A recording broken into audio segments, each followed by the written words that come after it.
7 gold-painted shovels,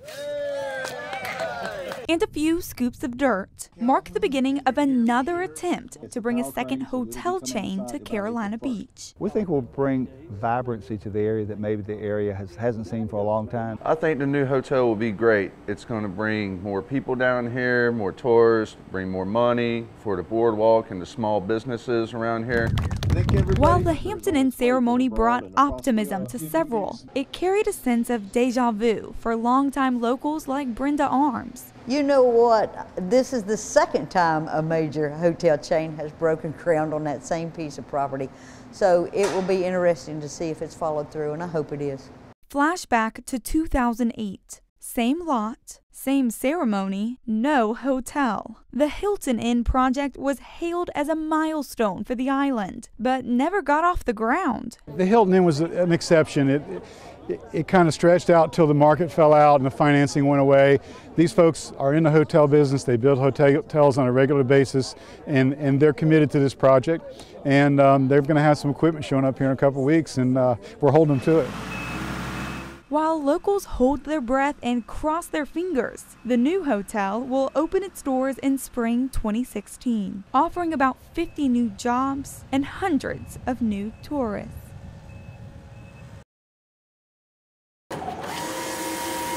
You may see their signs around town, but now Southern Sign Company's work will be on display for the entire world to see. And so we wrapped all of these during the 2015 Super Bowl. You're always looking at these platforms and you think, gosh, someone somewhere is doing it. This year, that someone is Andrea Wilson and her team in Wilmington. It's an interesting story relative to a lot of small business, and that opportunity comes to you in different ways. The sign shop works with FilmWorks International in Rocky Point. One thing led to another, and Wilson was in touch with the National Football League. You might wonder how a local Wilmington company got involved in such a large-scale project. It's thanks to their specialty in 3D and metallic-looking letters, which the NFL had their eye on. It was the stages, it was the tractor trailers that are transporting everything out to Phoenix.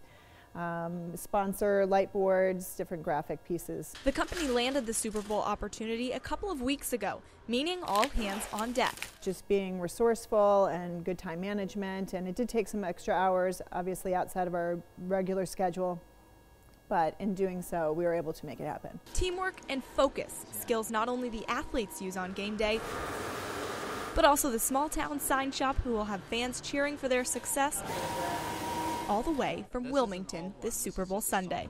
Lauren Rautenkranz, WECT News. The Uber app has taken off across the country and here in Wilmington, driving down profits for cab owners like Jim Simpson. My income is about a third of what it was before Uber's come in here. Simpson joined more than a dozen cab drivers today, sending a strong message to city leaders. How can you regulate the cab companies here and not regulate Uber? If you're going to have standards for us, then you need to have standards for them. These cabbies complain that Uber gets a free pass on regulations that apply to taxis. The city tells cab drivers how much they can charge, makes them get a federal background check, pass a drug screening, and pay a permit. It costs me $1,800 a year to keep this cab on the road. I've got 10 of them. That's all revenue for the city and the state of North Carolina. Simpson says he's supporting the government. Now it's time for the city and the state to level the playing field.